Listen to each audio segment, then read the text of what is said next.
guys, how's it going? It's Al, week 13, and we have a lot of stacking options on DraftKings.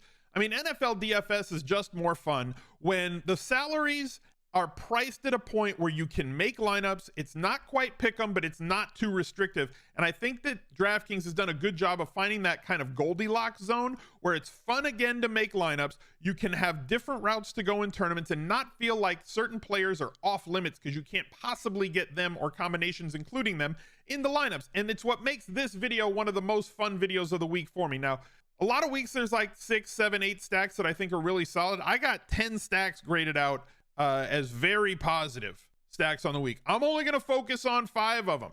And one of them I'm using as a puke stack that grades very well. So thank you for being here. Drop a like on the video, subscribe to the channel, ring the notifications bell. Leave me a reply down below. Tell me something about boats. I want to know about boats in the replies. And let's go. He's a legend.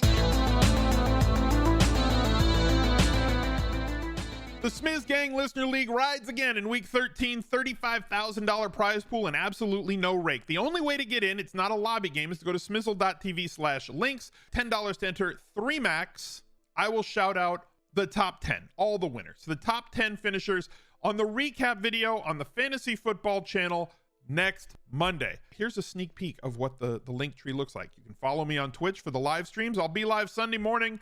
I'm live 6 days a week. Sunday morning, the last 45 minutes before kickoff is there. All my other socials. Here's the link to the Listener League.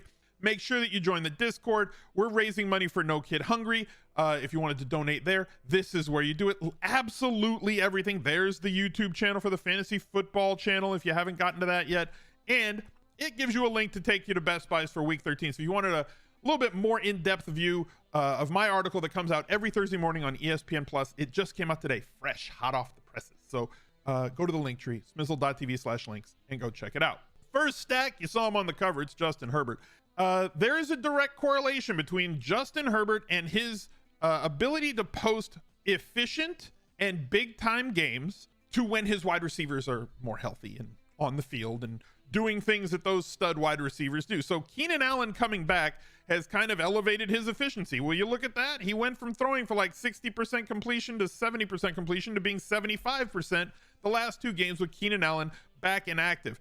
Interesting stat about him versus the Raiders. The Raiders are really a bad defense. They're a shootout waiting to happen. They're not quite the Lions. The Lions have been the team we've attacked every week this season with multiple. We stack against them all the time, and you can use the Lions on the way back because they score a lot of points as well, specifically at home. So the Raiders are like the Lions West. It's like Stanford is the Harvard of the West. The Raiders are the Lions of the West. We get a perfect weather game here, being in the Roomba Stadium in Las Vegas. It's not really it's Allegiant Field, but it looks like a Roomba. Do Google images for it. I swear to God, the stadium looks like a big freaking Roomba.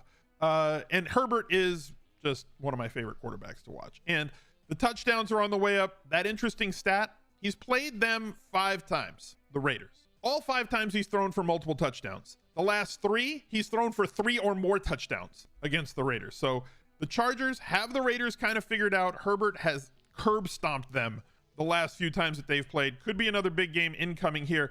I typically don't want to stack running backs with a quarterback, but I will break that rule when it comes to somebody that has over 15% of the target market share. And I've hit on it over and over again how much of the targets Austin Eckler gets. He's just tremendous. Infamous, thank you very much for the 14 months. Eckler is just a stud. 15, 12, a massive target share for him, with or without everybody that's there. The other plays that are in play, Keenan Allen came back. As I said, we haven't seen a big game from him, but 15 targets over the last 2 games. And then the biggest if-then statement right now is Mike Williams. Big Mike remained sidelined on Wednesday. They think that he could play this weekend. So set up your if-then statements with him. If Mike Williams plays, we're obviously going to include him in the pool of players that we can use over on Fantasy Labs with him.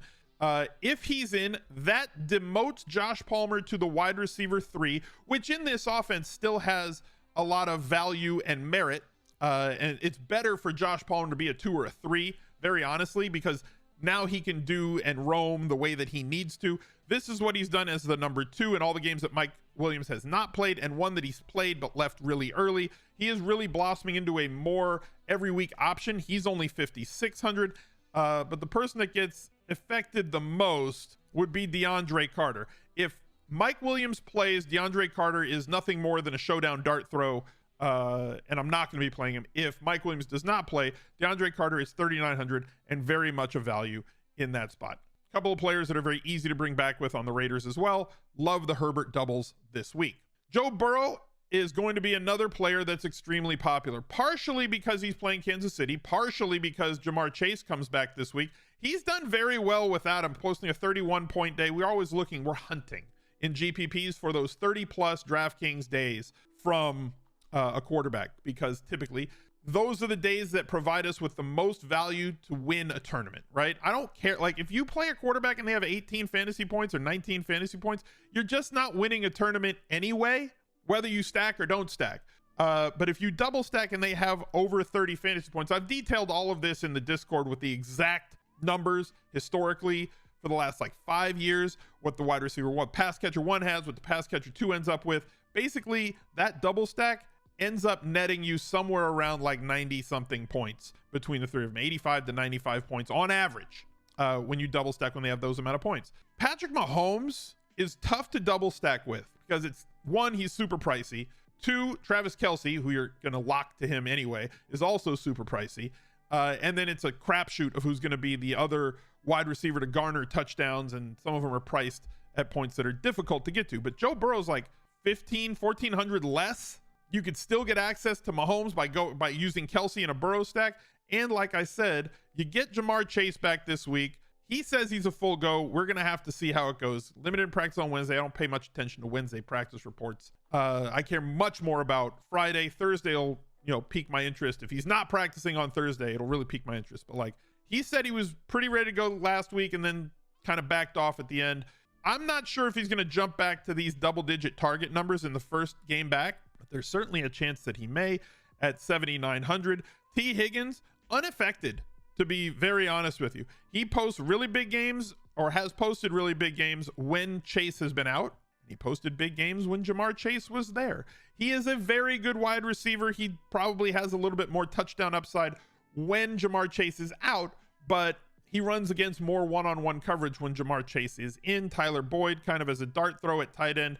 Double H, Hayden Hurst, who does look like he belongs in Behind the Wall in Game of Thrones, sitting up here at 3,500. Also another release valve. You can bring that back with anybody in Kansas City that you choose. Derek Carr is making me, or has made me the last 2 weeks, an awful lot of money in Rainmakers and DFS. And he's another one of the players that I think that you can break the rule of using a running back with in his stack. Now, he's done fine. He hasn't had that 30-point game, but he's getting you access to combinations of players that you wouldn't otherwise have access to. You could pick one of the Chargers to come back with here, going with your Derek Carr stacks. Devontae Adams every single week is going to project very, very well. 22.6 DraftKings points on the year. 3 of the last 4 games above 30 DraftKings points, even when his quarterback only has about 20.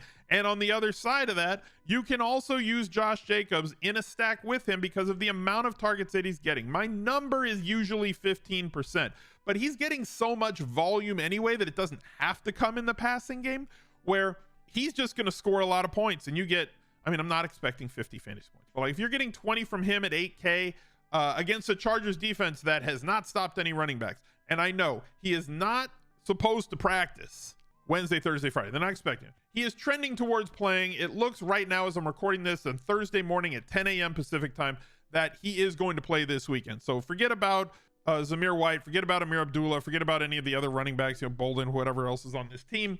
It's probably going to be Josh Jacobs. They have a lot of great drugs at the NFL level to not let him feel any pain, so long as it's not structural. When Sunday rolls around, I would not hate this stack, like not even a little bit, and pick somebody to bring it back with, Palmer or Allen, or if Mike Williams plays. Hell, you could even break the rules and go with Austin Eckler in this spot and have all 3, and then find value at the other spots if you want to. The other wide receivers, Mac Hollins, he's a dart throw. He has seen a good amount of volume, but we've seen a ceiling game from him where he scored 32 fantasy points, but like, he's at a price that makes him a little more restrictive. If you want to get off of the Josh Jacobs chalk, he's fine in this spot as well. And then at tight end with Waller out, the island of Foster Moreau saw 7 targets last week. I don't know what we're thinking about with a ceiling for him, but he does provide you with value. and gets you off of one of the other two chalky pieces between Jacobs or Adams. Jacobs or Adams in the running back or wide receiver position. So he's fine there as well. These would be the four that I would focus on the most with that Raiders team. Jared Goff is not the puke stack. That's just incredible. Jared Goff, not the puke stack. You weren't expecting that, were you? Not the puke stack this week. I don't even know that we have one. I mean, I have one. Jared Goff or Jacksonville, like you could even say these are like the 6 stacks of the week, because look, either side is fine here. Amon-Ra St. Brown is going to be extremely chalky in this game, but so is Christian Kirk. So could Zay Jones be. And then pick another player if you wanted to go on this side. I'm fine with Jared Goff in this spot because of the ability that Jacksonville lacks to stop opposing teams, and specifically against opposing wide receivers. Jacksonville hasn't played a lot of good alpha wide receivers. If you look at their game log, Baltimore, no real big wide receiver. Kansas City, it's a tight end. It's not the wide receivers. Las Vegas, Adams. Look at the game that Adams had against them. It was like 146 yards. He had like 16 targets, 2 touchdowns.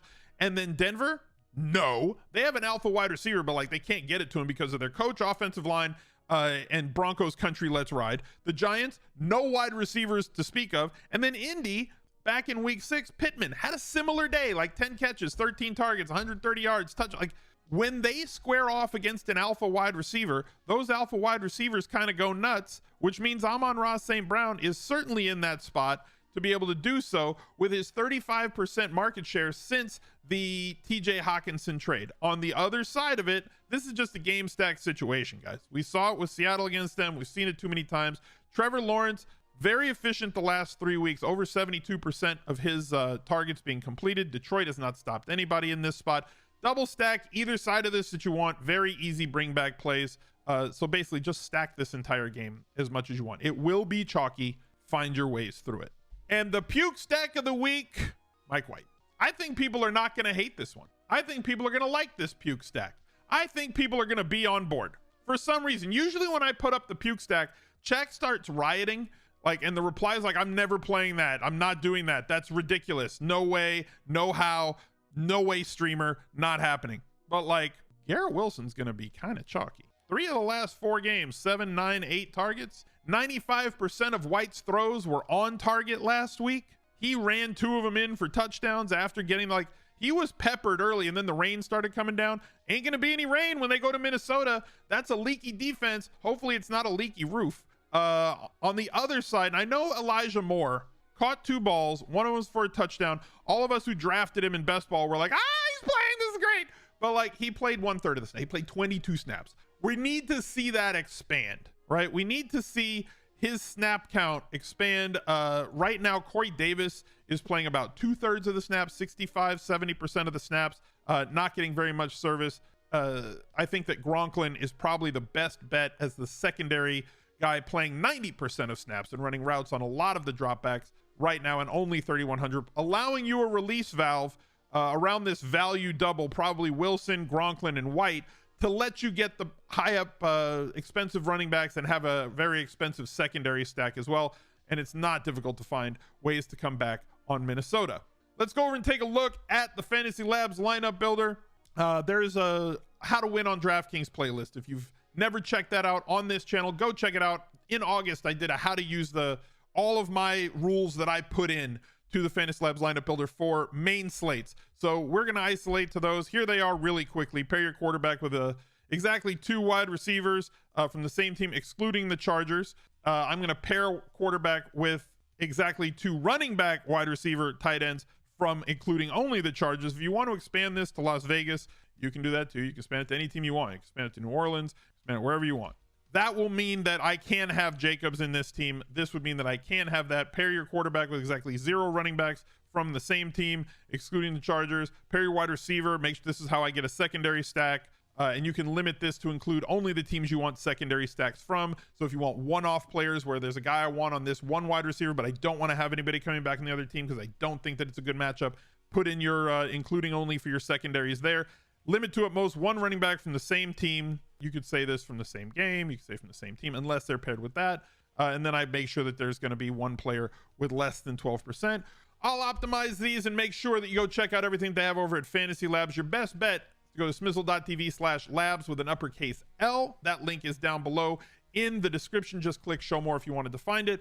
The best value that they have is the 8-month membership that gives you NFL, college football, NBA, MLB, golf, NHL, literally everything that they do with projections and the lineup builder, as well as premium content aside it to help you out with every single slate in daily fantasy. So thank you guys for watching. Look out for another video right there. He's a legend.